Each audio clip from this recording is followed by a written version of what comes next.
નમસ્કાર મિત્રો, destiny astro આર્ટમાં આપનું સ્વાગત છે.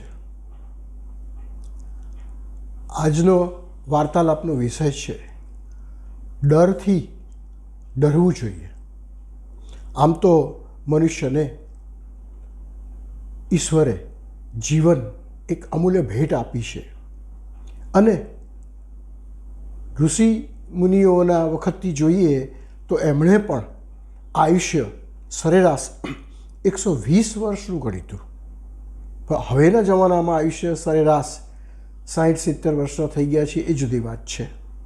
પણ જેમ ચીજ વસ્તુઓના ઉત્પાદકો તેમના વિજ્ઞાપનમાં ઝીણા અક્ષરોમાં લખતા હોય છે કે શરતોને આધીન, કન્ડિશન એપ્લાય, અહીં પણ એવું જ છે. જેટલા ખરાબ કૃત્યો કરશો તેટલું આયુષ્ય 120 વર્ષમાંથી બાદ થશે.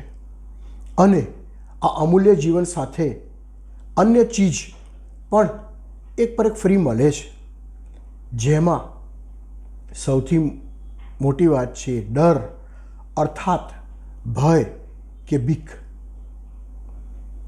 ભોગીઓને રોગનો, ઉચ્ચ કુળને પતનનો, રાજાને ધનનો, સ્વરૂપવાદને ઘડપણનો, શાસ્ત્રકારને વિવાદનો ડર હંમેશા રહ્યા કરે છે. અમારા મતે કદાચ ડર એ જ બીજા અર્થમાં ઈશ્વર છે.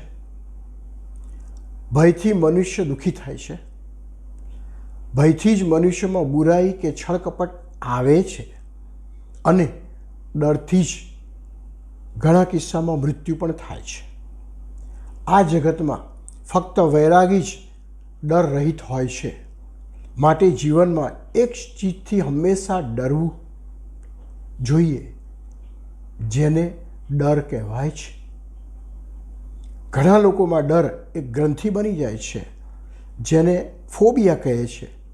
નાનપણમાં બનેલી કોઈ ઘટના કે કોઈ બિહામણા દ્રશ્યથી મનમાં ડર ઘૂસી જાય છે અને પછી આજીવન એ ડર એ વ્યક્તિને સતાવ્યા કરે છે. ક્યારેક જ્યોતિષીઓ પણ ડરાવવાનું કામ કરે છે. આ બધા કારણોથી ઘણી વ્યક્તિઓને પોતાનો માનસિક કે શારીરિક વિકાસ પણ અટકી જાય છે. અમારા એક ઓળખીતા વ્યક્તિને મનમાં સતત એવો ભય રહ્યા કરે કે તેમને સાપ ડંખ મારશે. આથી તેઓ કોઈના પણ ઘરે જાય તો ખુરશીમાં કે સોફામાં બેસે તો પગ ઊંચા લઈને પલાઠી વાળીને બેસે અને જ્યારે ઊભા થાય ત્યારે પહેલાં બંને હાથ જમીન પર ફેરવી લે કે ક્યાંય સાપ તો નથી ને. પણ એમને કઈ રીતે સમજાવું કે સાપ માત્ર પગમાં નહીં, હાથમાં પણ ડંખ મારી શકે છે.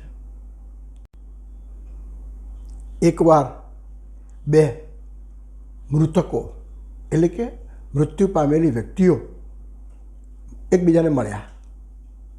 એટલે એક જણે પૂછ્યું કે તમારું મૃત્યુ કેવી રીતે થયું? તેણે કહ્યું કે ભાઈ સાંજે હું મારા ઘરમાં એકલો હિંચકા પર બેઠો હતો. ઘરે કોઈ જ નહોતું, બધા ઘરના સભ્યો બહાર ગયા હતા. અંધારું થવા આવ્યું હતું અને મને એવું લાગ્યું કે મારા ઘરમાં કોઈ ઘૂસી ગયું છે અને કોઈ દોડી રહ્યું છે. એની પાછળ દોડ્યો અને ત્યાં ફ્રીજ આગળ કોક અથડાયું અને એવો અવાજ આવ્યો, પણ ત્યાં કોઈ નહોતું. હું ગભરાઈ ગયો, ડરી ગયો અને મને હાર્ટ એટેક આવી ગયો, જેમાં મારું મૃત્યુ થયું.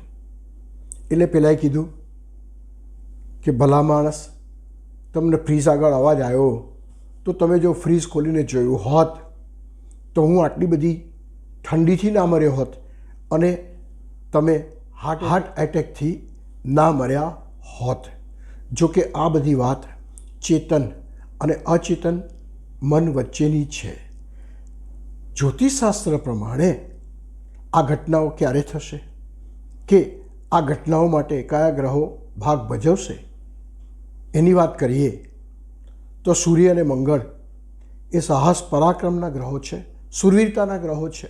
ચંદ્ર અને બુધ એ મન, વિચારો, જ્ઞાનતંતુઓ, કલ્પના શક્તિ વગેરેને એ કારકો છે. શનિ એ અંધકાર છે, નીરસતા છે, ડર છે, ચિંતા છે, હતાશા છે. રાહુ પ્રપંચ, શોક, વિનાશ, ભયનો કારક છે.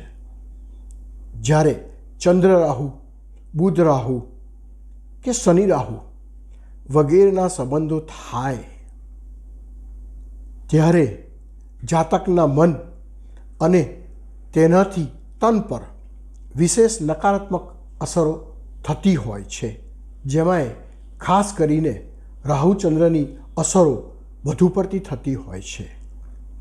તદુપરાંત લગ્નેશની પરિસ્થિતિ પણ જોવી જોઈએ.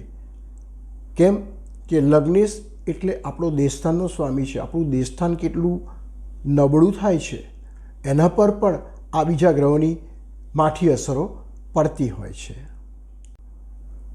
તો હવે આ વિષય મુદ્દા પર આવીએ અને ઉદાહરણ કુંડળીઓ જોઈએ.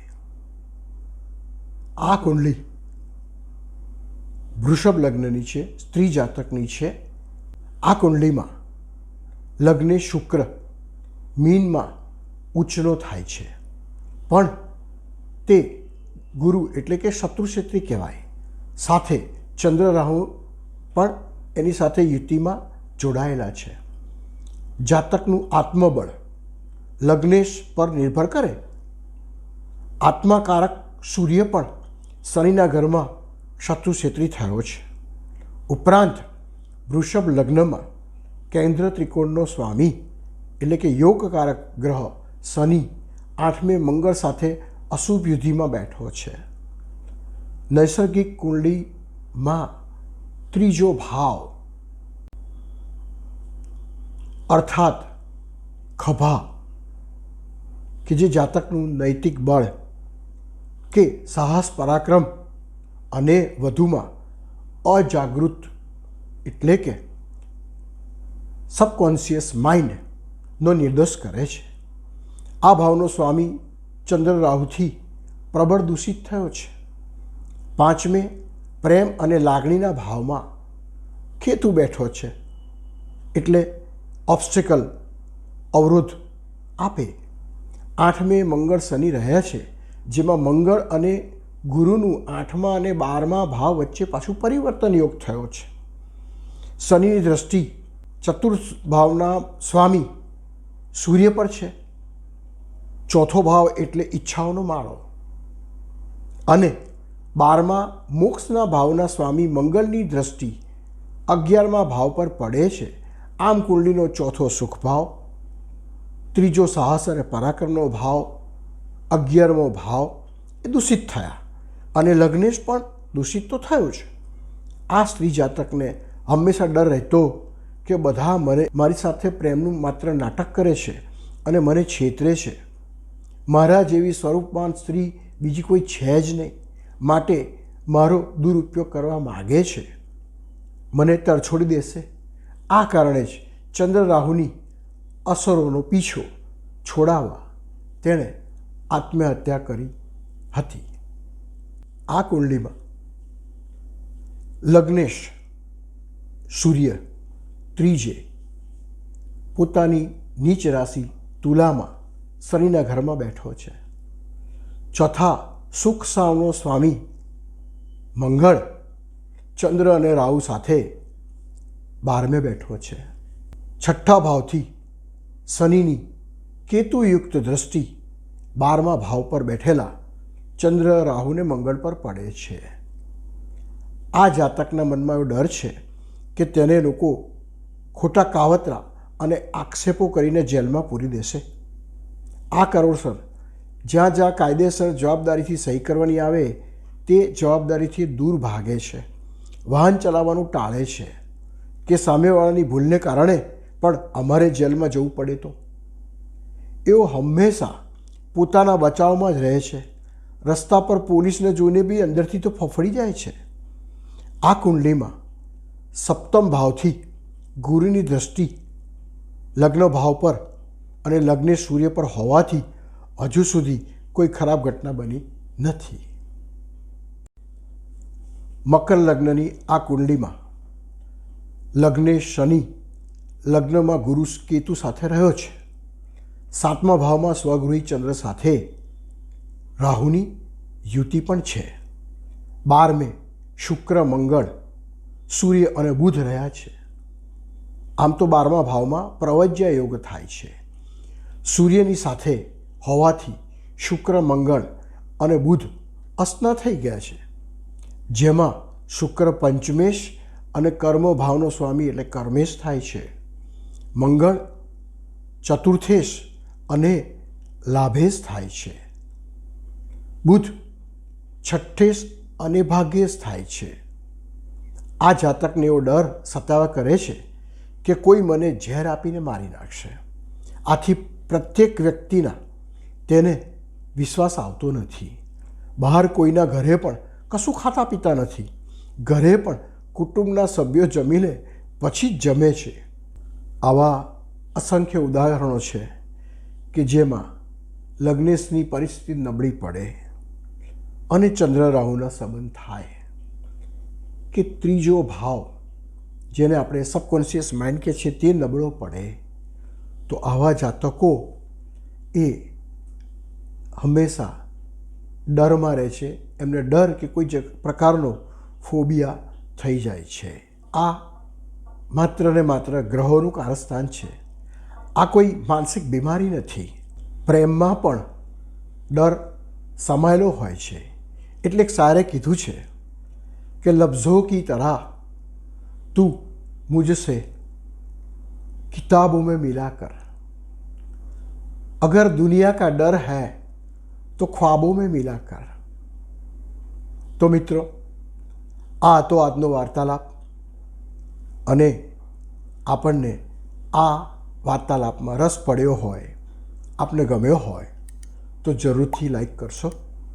આભાર.